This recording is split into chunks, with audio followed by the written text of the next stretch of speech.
Hey guys, Dave the MMP back on Yola. Nice sunny day in the Pacific Northwest today. This is kind of unusual because it's been just monsooning here for the last little while.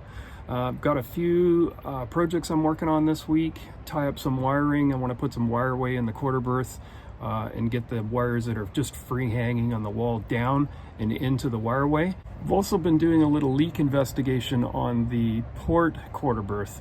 I noticed there was a little bit of water in the package tray and in the storage tray last week, so I took all of the wooden slats out of the quarter berth. Let's have a look at that. Okay, so here is the quarter berth. It had wooden slats like this up here, and they were all attached to these little fairing strips. And so I took all of that out, and I took it out down there and pulled down the headliner from the inside of the quarter berth, trying to find out where the water's coming from. It almost looks like it was running down here on this bulkhead because the water ended up in here.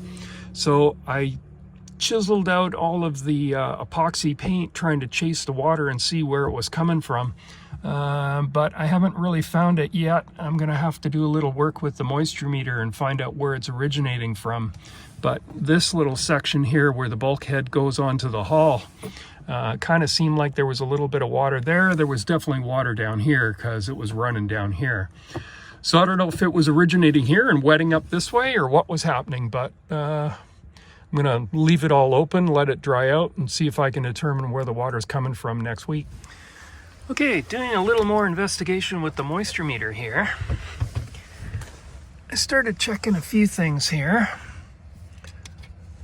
and I didn't really get anything off the hull, and nothing there.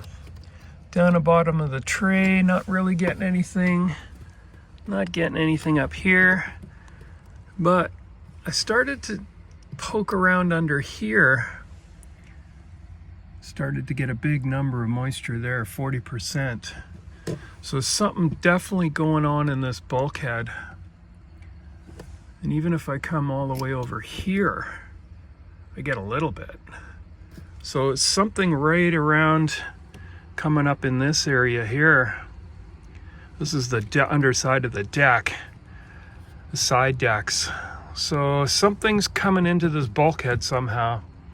It's not from the hull side, so let's go look at the cabin top. So when I come out here on the cabin top, everything is really well protected under the Dodger. I don't see how anything is getting up here. You know, this is just super dry dirt. There's no water that gets up here because of the Dodger. Everything is just rainwater, just sheds right off of it. The only thing that I can possibly think of is, so that bulkhead is right here, and this is the bulkhead that makes up that lower part that we're looking at. This guy here, it's a chafe loop and a chock, and there's a little snap there. Now I unscrewed that snap last week when I was investigating this, and it looked really well sealed. It had bedding compound like 5200 that was still in there, kind of soft, hadn't sealed. This little chock is in the exact right position, but it might be actually a little far forward because the bulkhead is actually right here. Is the water wetting this way into the bulkhead? I don't think so. It's a mystery. And this is all under the Dodger. Be getting in here, maybe. Could also be getting in here, but this is still under the Dodger. Dirty, dry, dusty. And it's been torrential rain downpouring of rain here. Absolute torrential rains last night. And this is all dry. So I don't get it.